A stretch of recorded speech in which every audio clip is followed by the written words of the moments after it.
Get away from here right now. The guards shouted at Daniel Carter, a homeless black father, gripping his 8-year-old daughter's hand. Daniel only wanted to return a wallet holding $14,000 he had just found, even though he and Ava had gone nearly 2 days without a real meal. When billionaire Edmund Thornton saw his dead son's handwritten note still tucked inside, he went completely still. Daniel refused the reward money and turned to leave, but what Edmund did next left the tired father in tears. What was it? Before we get into it, if stories like this one stay with you, go ahead and hit subscribe so you don't miss the next one. Now, let's go back to where it all started. The bridge in Brooklyn had become the only ceiling Daniel Carter and his daughter Ava could count on. Rain gathered in the seams of the tarp he had strung between 2 concrete pillars, and every few minutes, a drop found its way through, landing on the cardboard they used as a mattress. For years earlier, Ava's mother had walked out to start a different life with a different man. Daniel had never heard from her again. He had built a whole world for his daughter out of whatever was left, and most nights, that world fit inside a backpack. Daniel had not always lived like this. For years, he had worked as a maintenance supervisor for a construction company, earning enough to rent a small apartment and pack Ava's lunch every morning without thinking twice. That ended when his supervisor pushed a falsified safety report across his desk and told him to sign it. Daniel refused. Within a month, he was fired. The company quietly described him to other employers as someone who couldn't work well with others. After that, no one in the industry returned his calls. The apartment went first. Then his car was towed because he could not afford to renew the registration. Shelters across the city were full more nights than not. Eventually, the bridge became the answer neither of them had chosen, but both had learned to survive. Each morning, Daniel scrubbed dishes at a diner nearby and picked up whatever repair work he could find before noon. He always gave Ava the better half of whatever food he brought home, insisting he had already eaten at work. She never called him a liar, but she always knew. Ava carried a small notebook everywhere.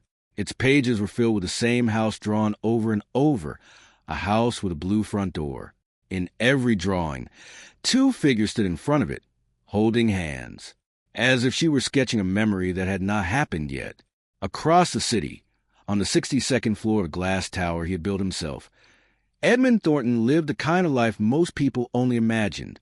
His company, Thornton Holdings, was worth $4.7 billion, and yet none of it had ever filled the apartment he returned to each night. 2 years earlier, his only son, Liam, had died in a car accident at the age of 21.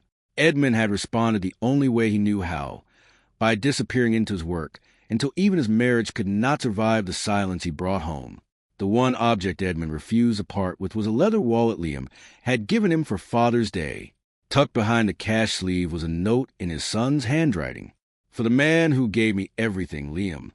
Edmund carried that wallet everywhere, less out of habit than fear, because setting it down somewhere felt like setting down the last piece of his son. On a cold, rain-soaked morning, Daniel walked Ava to the public library so she would have somewhere warm to wait while he searched for work. Near one of the city's most expensive buildings, he noticed a leather wallet lie beside a storm drain, moment away from being kicked into the gutter or swept away. He picked it up expecting a few dollars and perhaps an expired card. Instead, he found $14,000 in cash, several high-limit credit cards, and a driver's license bearing the name Edmund Thornton. For a long moment, Daniel simply stood there, doing the math his life had trained him to do instantly. That money could rent an apartment, buy real groceries, get his car out of impound, and put Ava back into a school she could walk to every day. No one had seen him pick it up. He could have taken a portion and mailed the rest back anonymously. Nobody would ever know. Ava noticed a stack of $100 bills before he could close the wallet. "Dad," she asked, "could we borrow just one?" Daniel looked down at her soaked sneakers, the same pair she had worn through 2 winters. Then he looked back at the money that could end almost every hardship they were living through. He said nothing for a long moment. When he finally spoke, he closed the wallet. "You can lose the house. You can lose the money. You can lose almost anything in this life," he told her. "But the moment you lose who you really are, you won't know which way to go to find yourself again." Ava did not fully understand the words, but she understood the way he said them, and she nodded, as if some part of her already knew this was a memory she would keep. Together, they walked toward Thornton Holdings to return what did not belong to them. The building's lobby was all marble and glass, designed to remind visitors exactly how small they were.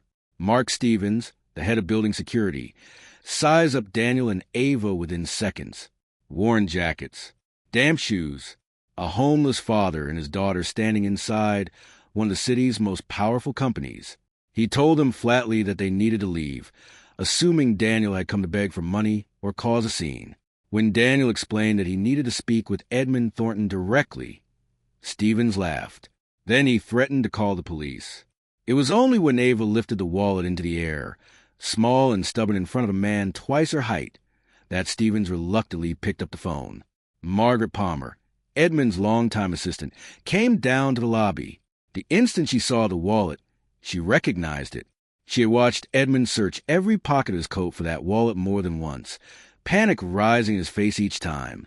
Whatever these strangers wanted, Margaret understood immediately that it deserved more than a lobby conversation.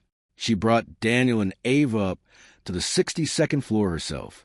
Edmund stepped out of an important meeting the moment Margaret told him what had been found. He checked the cash first, then the credit cards. Finally, he unfolded the small note tucked behind them. Everything was untouched, exactly as he had left it. Edmund looked at Daniel. "Why didn't you keep the money?" Daniel glanced at Ava before answering. "I didn't bring it back to prove I'm a good man," he said. "I brought it back because my daughter was standing right there watching me decide. I need her to know exactly who her father is, even in a moment when nobody else in the world would ever find out otherwise." Edmund offered him an envelope containing $1,000. Daniel turned it down without hesitation. "I don't want Ava growing up believing honesty only matters when there's a reward attached to it." The two of them thanked Edmund and turned to leave. Then, just as they reached the door, Edmund asked where they were headed next. "We live under a bridge with yellow lights." Ava answered before her father could stop her. The sentence hit Edmund like a physical blow. For several seconds, he could not respond. Then he called Margaret. "Clear my entire schedule." Instead of writing Daniel a check, Edmund phoned a nearby hotel and booked a room for 30 days. He ordered dry clothes, hot food, and a proper bed for Ava. That evening, when Ava looked up at her father and asked if she was really going to sleep in an actual bed that night, Daniel could not hold back his tears. But Edmund made one thing clear. The hotel room was only temporary. He wanted to know whether Daniel truly needed charity, or whether life had simply refused to give an honest man a fair chance. A quiet background check over the following days revealed that Daniel had once been a skilled construction professional with real expertise in safety. He had been fired for refusing to cover up violations, not for wrongdoing. Edmund invited him to dinner and offered him a trial position in Thornton Holdings' Property Inspection Division. Daniel accepted, but only on one condition. The housing, salary, and every form of support had to be written clearly into an actual contract. He wanted to work his way back into a life of his own, not become a billionaire's charity project. As Daniel signed his name to that contract, he had no idea he was stepping into something far larger than a second chance at employment. He was walking straight into a battle that would test everything he had promised his daughter beneath the bridge, and prove whether the man he claimed to be could survive among people who had far more to lose than he did. Daniel started his new position at Thornton Holdings as a probationary inspector. Within days, it became clear that he intended to earn every part of the title rather than simply occupy it. Ava returned to school, and the two of them moved into a small company-managed apartment that felt almost unreal after months beneath the bridge. It had a working stove, hot water that never ran out, and a door that actually locked from the inside. Daniel arrived earlier than everyone else on the inspection team every morning.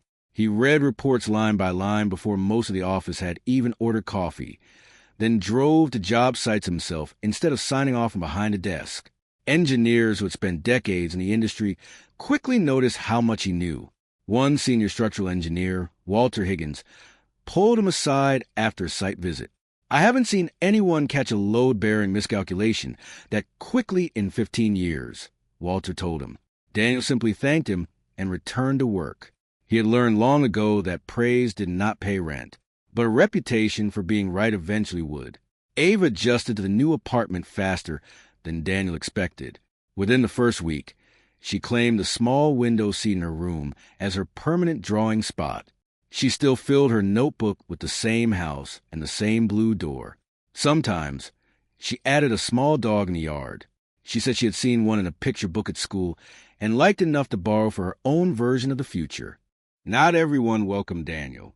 Grant Whitmore, the vice president overseeing project development, made his opinion clear from their first meeting.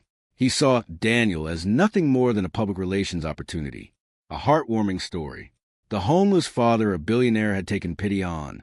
"You're lucky to be here," Grant told him. "Learn when to keep your findings simple and your opinions to yourself." Daniel chose to ignore the advice. Grant began routing the smallest assignments toward him, removing his name from important meetings and instructing staff not to hand over certain records without his approval. What Grant never said out loud was the real reason Daniel unsettled him. For years, Grant had been funneling contracts toward a discount building material supplier run by his brother-in-law, Curtis Reeves. Certified fire-resistant components were being replaced with cheaper alternatives. The difference was being pocketed through a series of invoices that no one outside Grant's office had ever examined closely. Every project that passed inspection meant another quiet transfer of money. An inspector who actually walked job sites instead of approving paperwork from behind a desk was the last person Grant wanted anywhere near his projects. And Daniel had already proven himself to be exactly that kind of inspector. Grant began keeping a private file on him. Not because Daniel had done anything wrong. There was nothing to find. But Grant collected small moments he thought might someday be twisted into something useful. Meanwhile, the story of the wallet had already reached the press, and it was not helping Daniel. Reporters described him as a homeless father a billionaire had taken pity on, rarely mentioning the safety expertise that had actually earned him his job. One tabloid called him Thornton's charity case. Online strangers claimed the entire wallet incident had been staged. They said no one living on the street could possibly return $14,000 without expecting something bigger in return. At school, other children started calling Ava the wallet girl. One afternoon, while waiting to be picked up, a classmate's mother said loudly enough for Ava to hear that Daniel was simply riding the sympathy of a rich man foolish enough to fall for his story. Ava repeated the comment to Daniel that night at dinner. Daniel told her the woman didn't know them. And people who don't know you rarely have the right to speak about you with such confidence. He said it gently. But later that night, he noticed Ava had drawn a new page in her notebook. The same blue door. Except this time, a small cloud hovered above the house. A cloud that had never appeared in any of her earlier drawings. Daniel asked her about it. She simply said the sky outside her window had looked that way all week. He let the answer rest. Daniel slowly began to understand that having a roof over their heads had not automatically earned them respect. He noticed the small things. The way certain co-workers stopped talking when he entered break room. The way his badge seemed to be scanned more carefully than anyone else's. He said nothing. He chose to let his work speak for him. Months into the job, Daniel was assigned to inspect Riverside Heights, the largest housing development Thornton Holdings had underway. The project was meant to house nearly 600 families when it opened the following spring. What Daniel found stopped him cold. Sections of fire-resistant material specified in the original blueprints had been replaced with cheaper, uncertified alternative. Several technical reports documenting the change also appear to have been altered. Dates and initials had been shifted just enough to make the substitution look routine. Daniel photographed everything.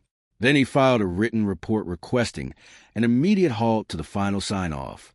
Grant told him to let it go. "The project is almost complete," Grant said. "Hundreds of millions of dollars in financing are tied to the handover date. Delaying it now could cost his company more than the upgrades ever would." Then he reminded Daniel that Edmund had given him a home, a job, and a chance nobody else had. Gratitude should count for something. Daniel looked at him steadily. "Gratitude is exactly why I can't sign this." Grant's expression hardened. The families moving into these units deserve the same honesty Edmund showed me the day I returned that wallet. That refusal placed Daniel permanently on Grant's list of problems. Worried that his report might disappear, Daniel stopped at the public library on his way home. Using a computer there, he forwarded a copy of his report and photographs of the mismatched materials to the city's construction safety office. He told no one, not even Edmund. At the time, he saw it as nothing more than protecting himself. He had no idea how important that decision would become. Not long afterward, Thornton Holdings hosted a tour of Riverside Heights for investors and senior leadership. Champagne was being poured near the entrance. Photographers moved through the crowd. Grant was praising the building's modern safety features when Daniel caught the unmistakable smell of something electrical burning near the mechanical room. Without waiting for anyone's approval, Daniel pulled a fire alarm. "Everyone out, now!" Grant was furious. He had spent weeks preparing for that audience.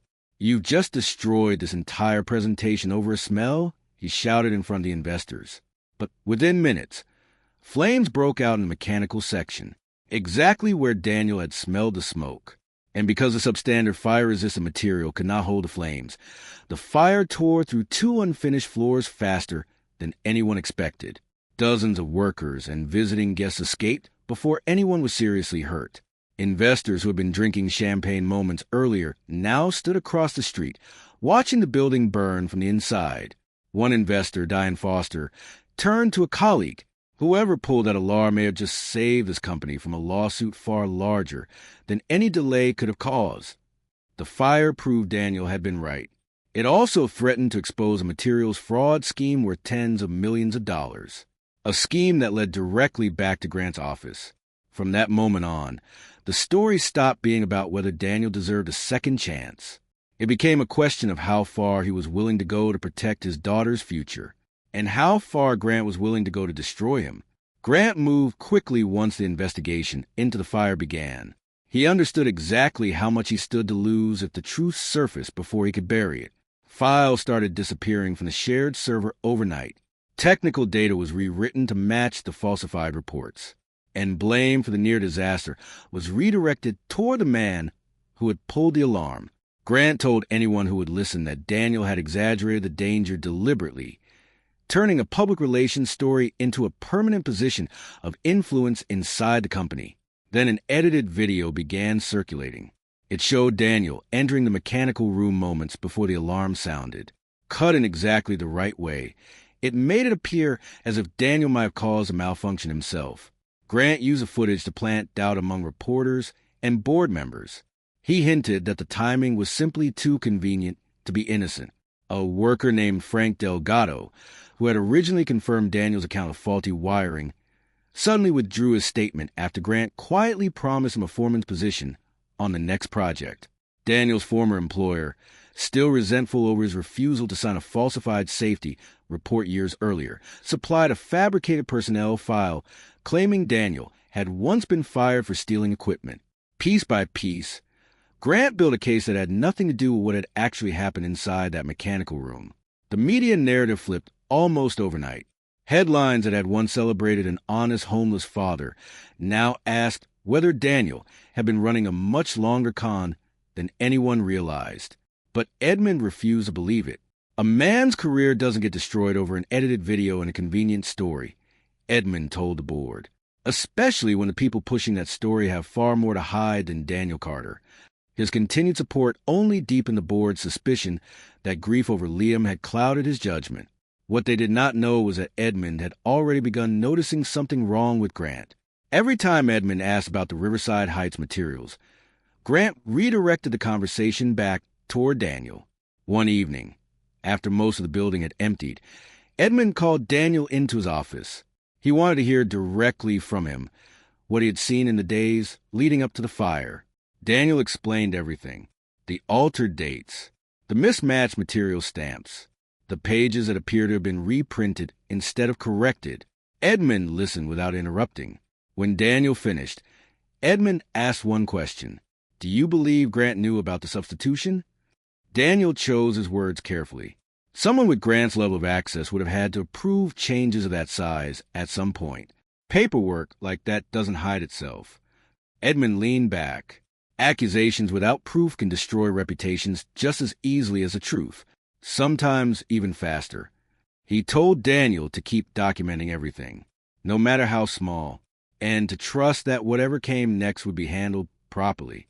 For the first time since the fire, Daniel believed someone above him was finally paying attention to the right details.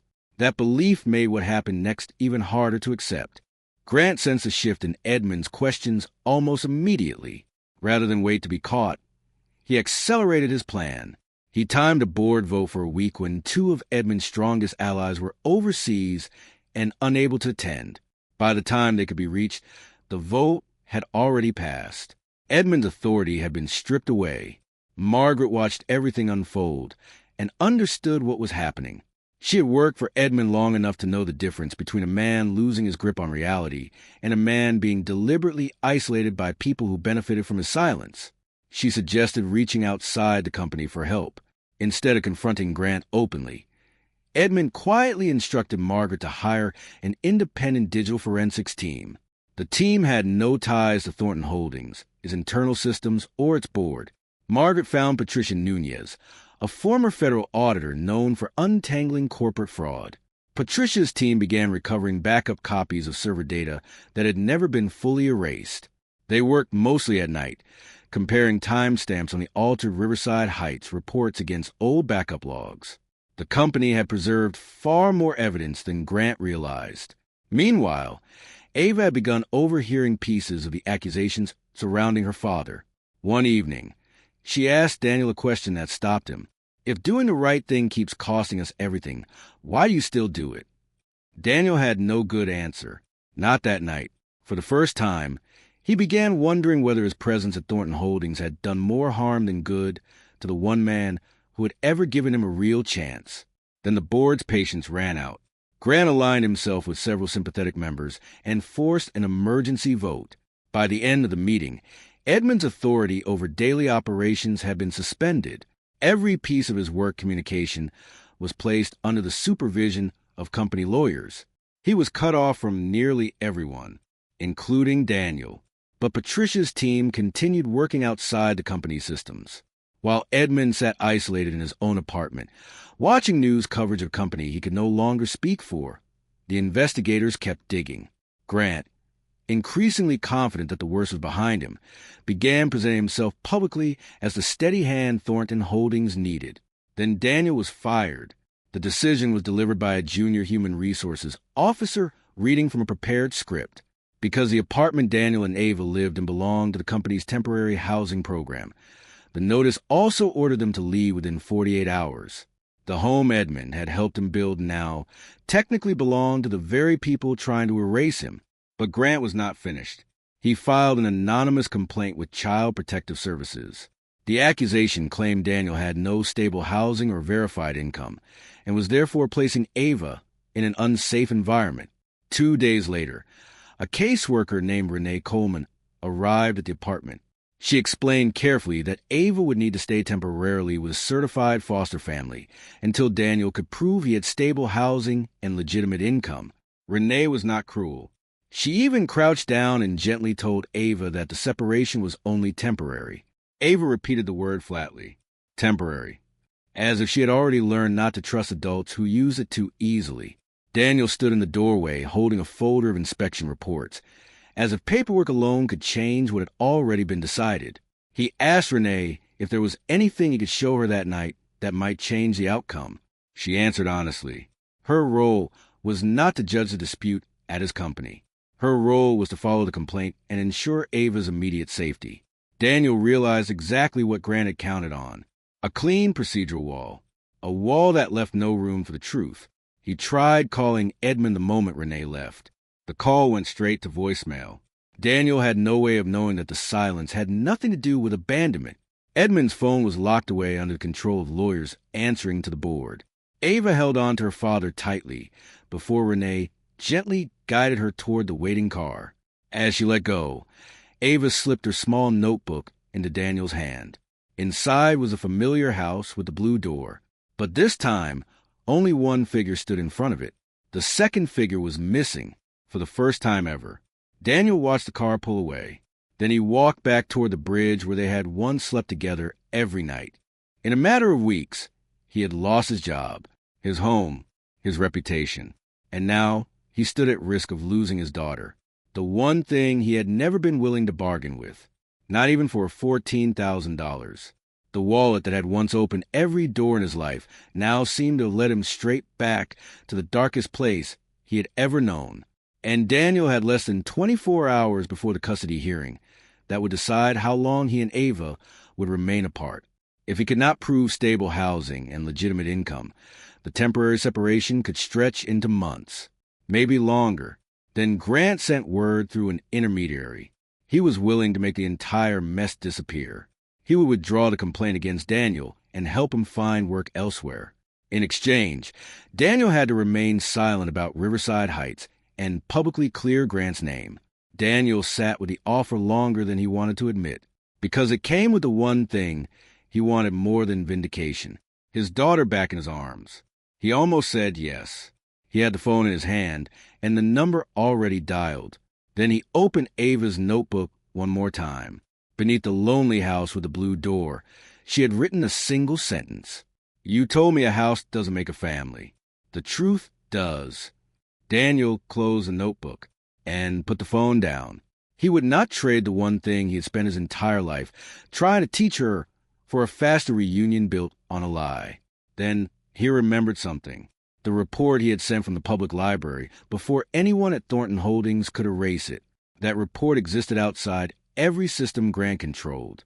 It had been time-stamped by a city server, and it proved Daniel had raised the alarm long before anyone accused him of causing the fire. It would not fix the custody hearing by itself, but it was something solid to stand on. And solid ground was more than Daniel had possessed an hour earlier. That was when Margaret reached out to him through a number he did not recognize. She asked him to meet her somewhere away from the office. Then she told him the truth. Edmund had never abandoned him, not for a single day. Long before the board stripped away his authority, Edmund had already noticed the same inconsistencies Daniel had found.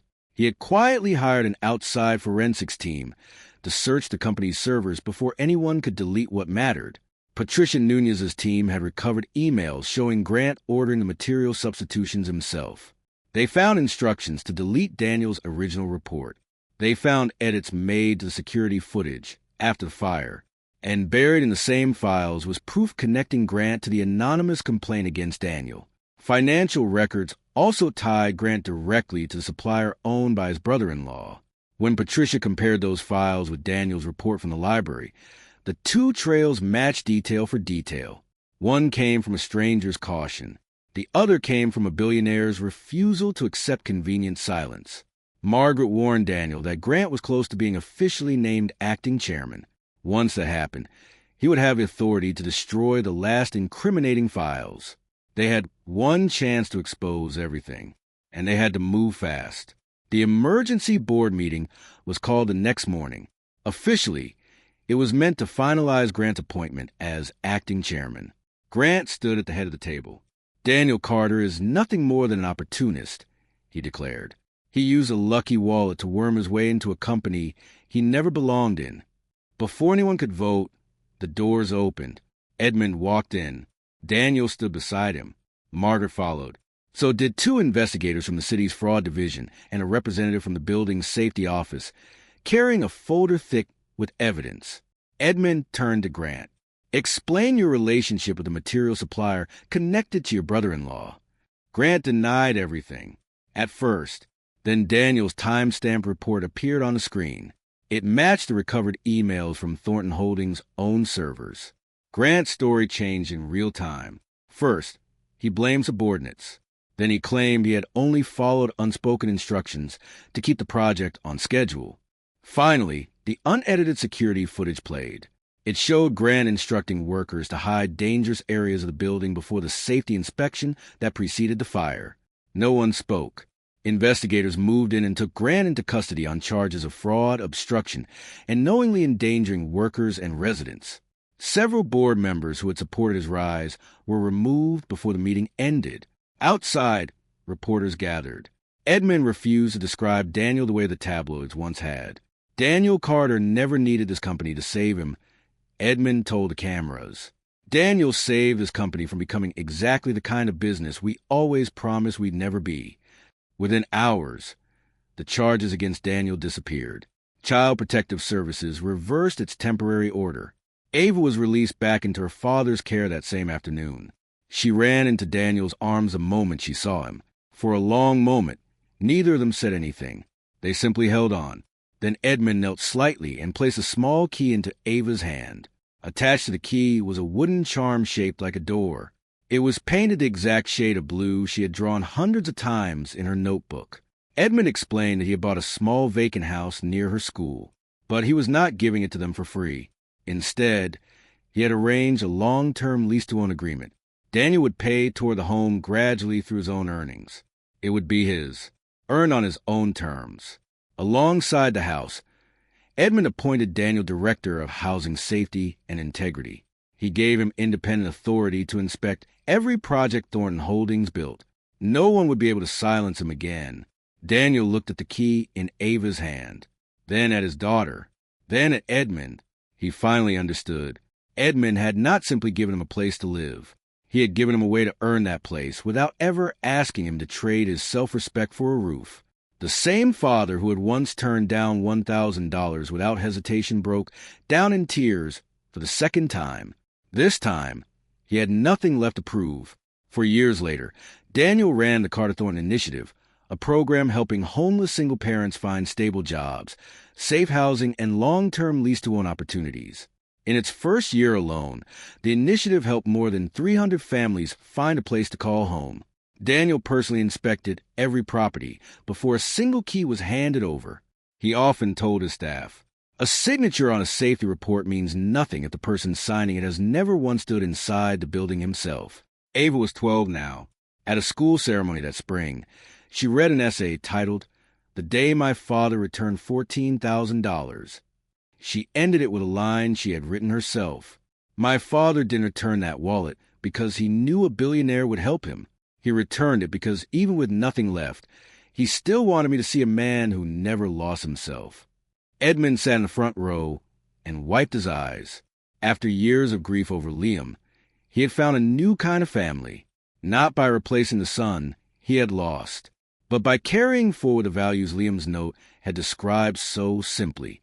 The original wallet now sat inside a glass case at the Foundation's headquarters. Liam's handwritten note rested beside a drawing Ava had made herself. 3 figures stood together in front of a house with a blue front door.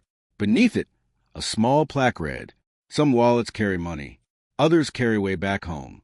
Visitors to the Foundation often stopped in front of that case longer than any other exhibit. Many read the plaque twice before moving on, as if the words needed a second pass to fully land. Daniel had once had nothing, but he had never been a man without worth. Edmund had once owned thousands of buildings, yet he had never felt he truly belonged inside one of them.